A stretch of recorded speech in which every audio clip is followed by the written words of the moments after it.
bom dia a todos. Eu sou José Rosa, este é o canal Zé Educando. Estamos aqui na sexta-feira, como é de praxe no canal, para mostrar mais um bom livro para vocês. O livro de hoje é especialíssimo, é um livro muito, mas muito bom, que eu vou entrar nele daqui a pouco. O nome é Espelhos, e o autor deste livro chama-se Eduardo Galeano. O subtítulo do livro é Espelhos, uma história quase universal. Vejam o subtítulo do texto, né? Do livro, né? Esse livro aqui, então, a autoria de Eduardo Galeano, eu já apresentei outros livros dele aqui. Eu considero Eduardo Galeano um dos maiores escritores de todos os tempos, né? Não só o escritor latino, ele é uruguaio, né? Não só latino-americano, nem da literatura latino-americana, nem a latino-americana espanhola, propriamente dita, mas uma literatura universal. Eu não sei como é que uma figura dessa, uma personalidade dessa, um escritor desse tipo, nunca ganhou o Nobel de Literatura. Sinceramente, eu não sei como é que ele nunca ganhou. Então, Eduardo Galeano, quando eu falei, ele é uruguaio, né? Nasceu em Montevideo em 1940, faleceu em 2015, né? Não tem muito tempo.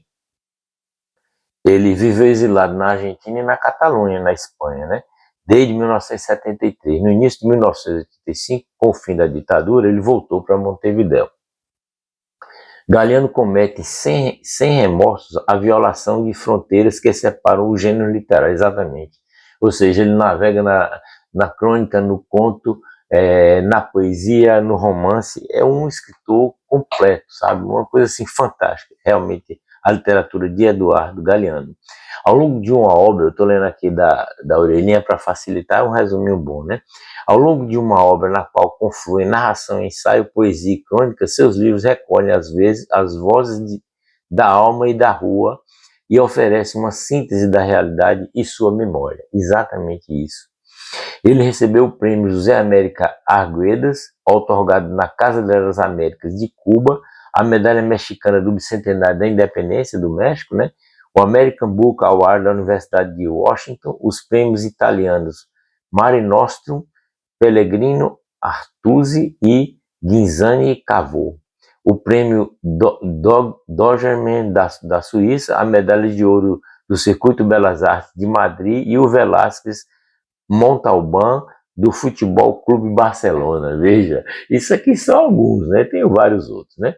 Para não me alongar muito. Então, entrando especificamente no livro, o livro Espelhos, esse que eu estou mostrando para vocês agora, ele é de 2008. A terceira edição dele, de 2015, é essa que eu tenho em mãos. Eu li, portanto, 2 vezes. A primeira vez que eu li, eu fiquei tão maravilhado que eu comecei a marcar ele, né? E aí, dessa segunda vez que eu li, justamente para fazer esse vídeo para vocês, eu marquei, olha só como é. Eu peguei as marcações que eu fiz e fui tirando e deixando só essas, mas só essas fica complicado, né? Pelo próprio autor, ele disse que aqui são 600 contos, né? Não sei se dá para vocês verem, eu vou mostrar só um pouquinho aqui, mas esses contos dele, ó, são contos curtos, né? 600 que ele fala, porque são 600 mesmo, né? São 600 contos curtos que Galeano escreveu para esse livro, contando a história da humanidade. Então vai desde as cavernas aí, passando pela história dos indígenas, né, até o século XX, né? Aqui nesse livro tem de tudo, entendeu? Então eu marquei tanta coisa que se eu fosse ler ia virar um audiobook, né? E não é essa a ideia, mas a vontade é grande, eu queria deixar guardado isso. Entretanto, eu não vou fazer porque realmente vai ficar assim, muito cansativo, e não é o objeto desse nosso, a proposta desse nosso canal é justamente entrar nessa onda da coisa curta da internet, né? Ficar o vídeo de 5 a 15 minutos, no máximo 20. Se eu fosse ler isso aqui tudo ia dar mais de 1 hora, né? Mas assim, alguns eu gostaria então de aleatoriamente, né, mostrar para vocês. Esse livro também é muito ilustrado, bem ilustrado, né? Ilustrações pequenininhas, mas muito bem feitas, sabe? Aqui e acolá, não é todo capítulo que tem, não. Ele faz 300, não chega a 350 páginas, 360 páginas, né? E com a linguagem poética incrível, como a gente aprende, como a gente navega na história, e até na mitologia, na política, de tudo quanto é país, dos eventos mais importantes, né, da humanidade aí nesses 2000 anos, principalmente dessa era cristã que a gente tem. Então, assim, tem uns aqui que são fantásticos, até não sei nem se eu vou localizar, eu vou pegar aleatório aqui para vocês, e vou ler um ou outro para que vocês tenham ideia de que se trata essa obra. E convidá-los a quem puder, quem quiser, quem se interessar por história, e como é importante a gente se interessar por história, né? Como é importante a gente ler história, ler esse livro, né? Comprar e ler esse livro, né? Tem algumas coisas, até Santos Dumont ele fala aqui, fala do Brasil, fala da conquista espanhola, da conquista portuguesa, né? Fala dos Estados Unidos, da América, né? Da Revolução dos Estados Unidos, da independência, fala da Revolução Francesa, sabe? Fala das invenções, fala das máquinas, fala até da guilhotina, que eu estou vendo aqui, um texto sobre a guilhotina, fala sobre Beethoven, é um negócio assim, uma viagem, sabe, sobre a história da humanidade, né? E contada de uma maneira, assim, interessantíssima, né? Então, eu estou demorando, porque eu estou tentando achar aqui os interessantes para vocês. Charles Darwin, vários cientistas aqui também, né? A questão da mulher, a evolução da mulher, né? Que mais aqui? Deixa eu ver, pegar um aqui logo aleatório. Os escoteiros, isso aqui é interessantíssimo, né? Quem ouviu falar dos escoteiros, né? Escoteiro tem uma piada do Milor Fernandes muito boa, né? O que é escotismo, né? O idiota fantasiado de menino, não, é um bocado de menino fantasiado de idiota, chefiado por um idiota fantasiado de menino. Mas, para além disso, olha o que ele acha que coisa interessante. Essa que eu falei, não é essa brincadeira, é de Milor Fernandes, não é de Eduardo Galeano, né? Mas ele diz assim, o pai dos escoteiros. Olha para quem já participou de escoteiro, ou na família, como no meu caso, já tive escotismo na minha família. Diz assim, ó, Arthur Dolan Coyle recebeu o título de Sir e não por causa dos méritos do Sherlock Holmes, né? O escritor ingressou na nobreza pelas obras de propaganda que havia escrito a serviço da causa imperial. Um de seus heróis era o coronel Baden-Powell, fundador dos Boy Scouts, os escoteiros. Ele o havia conhecido combatendo contra os selvagens africanos.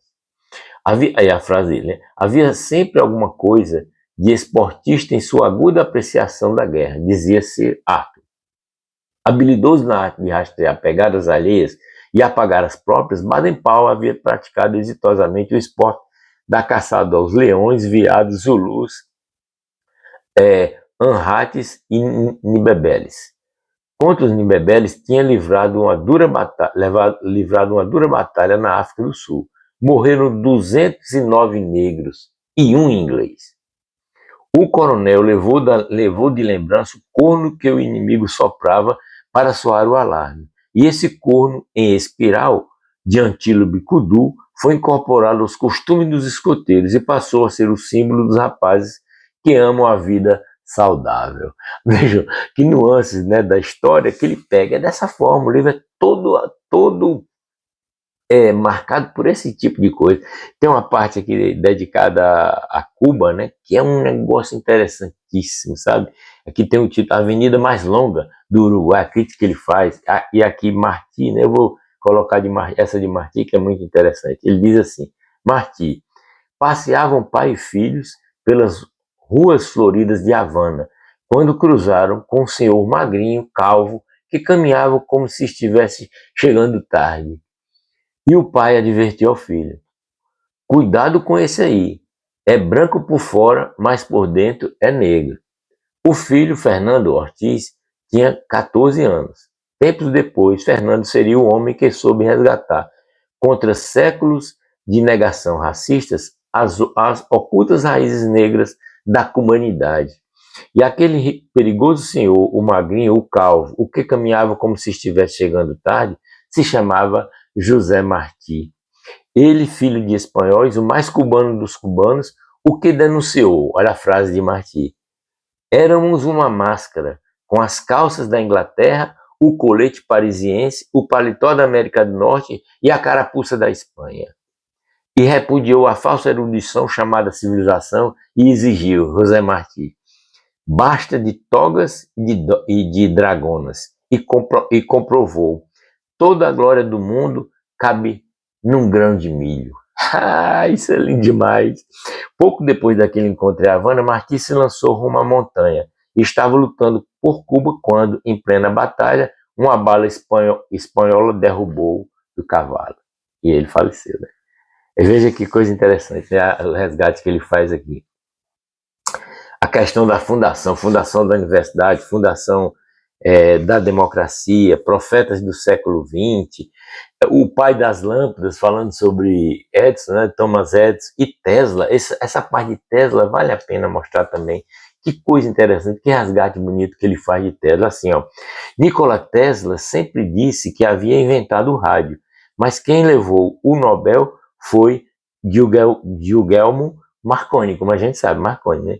Em 1943, depois de uma luta de muitos anos, a Suprema Corte dos Estados Unidos reconheceu que a patente de Tesla era anterior, mas ele não ficou sabendo. Fazia 5 meses que dormia em sua tumba, ou seja, há 5 meses ele tinha falecido, né? Tesla sempre disse que havia inventado o gerador de corrente alternada, que hoje ilumina as cidades no mundo, mas a invenção estreou torrando condenados na cadeira elétrica, o que não foi a melhor premiere, né? Sabemos disso. Tesla sempre disse que era capaz de acender uma lâmpada sem fios e a 40 quilômetros de distância, mas quando conseguiu, mandou pelos ares a usina de Colorado Springs e os vizinhos expulsaram a pauladas.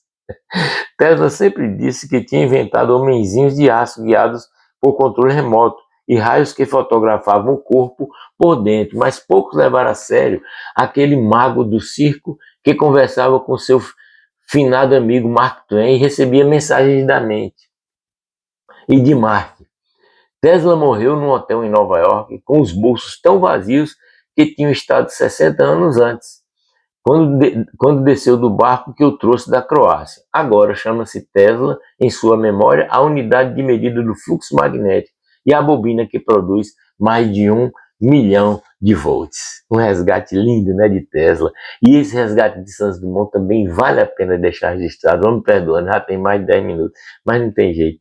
As idades de Santos Dumont, olha que coisa bonita aqui, ó.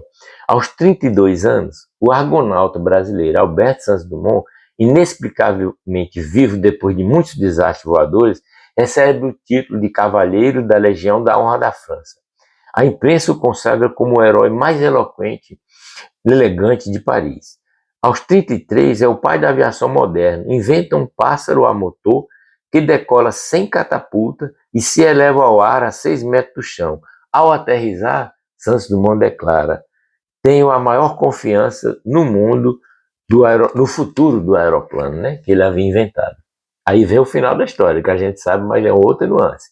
Diz assim, ó, aos 49, pouco depois da Primeira Guerra Mundial, adverte a Liga das Nações, a ONU daquele tempo, né? Ele diz assim: as proezas das máquinas aéreas nos permitem entrever com horror o grande poder de destruição que elas poderão alcançar, como semeaduras da morte, não apenas entre as forças combatentes, mas também, infelizmente, entre as pessoas indefesas.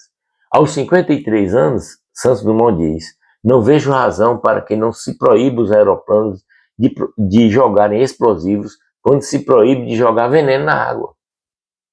E aos 59, ele mesmo se pergunta: por que inventei isso? Que em vez de ajudar o amor se converte numa maldita arma de guerra e se enforca. Como é tão minúsculo, não pesa quase nada, não mede quase nada, uma gravata é suficiente. Que coisa, né? Ele se enfocou com a gravata, Alberto Santos Dumont. E esse resgate dele também, né, de Eduardo Galeano, é também lindo, né?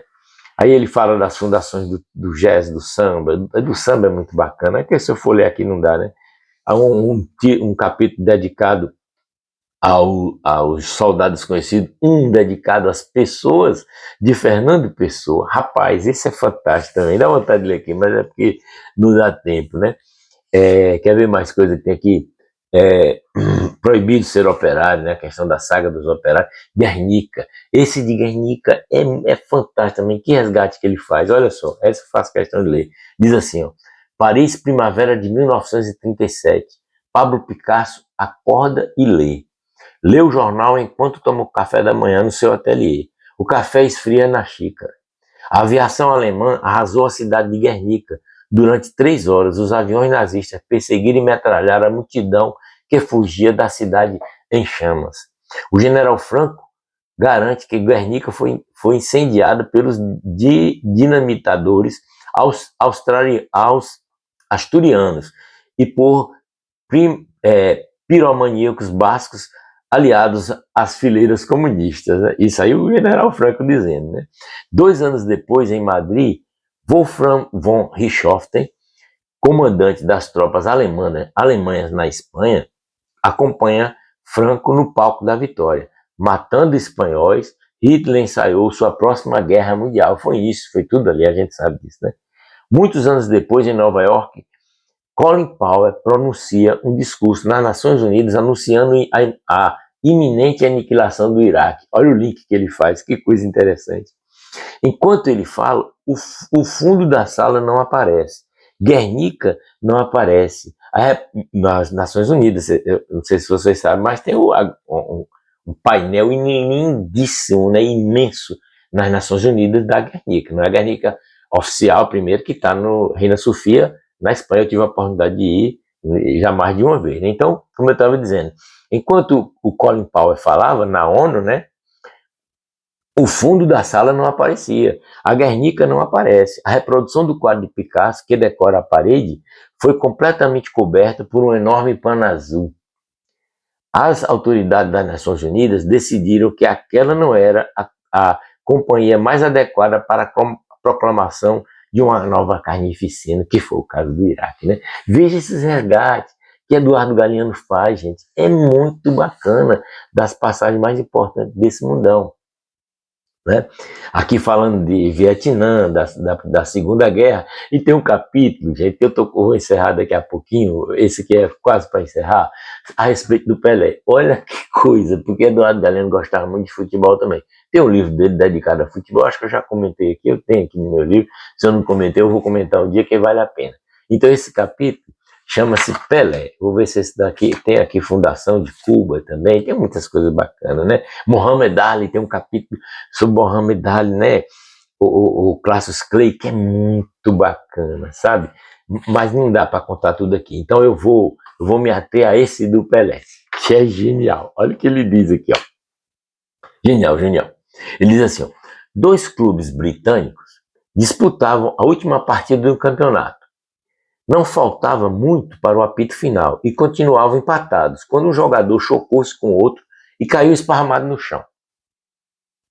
A maca retirou de campo e, no piscar de olhos, a equipe médica inteira pôs mãos à obra, mas o desmaiado não reagia. Passaram-se os minutos, os séculos, e o técnico estava engolindo o relógio dos ponteiros, com ponteiros e tudo. Já tinha feito as mudanças regulamentares. Seus rapazes, 10 contra 11, se defendiam do jeito que dava, mas não era muito o que conseguiram. A derrota estava na cara, quando de repente o médico correu até o técnico e anunciou eufórico: conseguimos, ele está voltando a si, o jogador, né, nocauteado. E em voz baixa acrescentou: mas ele não sabe quem é, perdeu a memória. O técnico se aproximou do jogador, que balbuciava incoerências enquanto tentava se levantar, e informou-lhe ao pé do ouvido: você é Pelé. Ganharam de 5-0. Há anos escutei em Londres essa mentira que dizia a verdade. É fantástico esse livro, sabe? Fantástico, fantástico. Eu acho que foi um dos melhores livros que eu li na minha vida e um dos melhores livros que eu li de Eduardo Galeano. É lindo, é tão lindo que eu vou dedicar esse livro, esse vídeo, a um amigo meu, Diego R. Bó, professor, artista, sabe? Poeta, escritor, uma pessoa fantástica, um jovem. Eu acho que Diego não tem nem 30 anos de idade, mas um talento, sabe? De São Paulo, do interior de São Paulo. Ele é um defensor da causa indígena, né? Tem descendência aqui do indígena, inclusive da Bahia. Ele ficou de vir aqui um dia. Eu espero que ele venha para a honra minha aqui me visitar, que vai ser uma honra para mim. Eu vou mandar esse livro para ele, para Diego, essa semana que vem. Eu vou mandar para ele, que eu sei que ele merece e vai gostar muito, sabe? É um livro fantástico. Eu recomendo a quem gosta de literatura, quem gosta de ler. Quem não gostar, se ler, vai começar a gostar. Forte abraço a vocês. O vídeo realmente ficou um pouco longo, né? Mas não podia. Um livro desse não tem como você fazer um vídeo com 5 minutos, só se for um milagre. Muito bem, por favor, curtam o vídeo, comente o que desejarem, coloque o sininho para receber as notificações e se inscrevam no canal se não tiver inscrito. Um forte abraço novamente.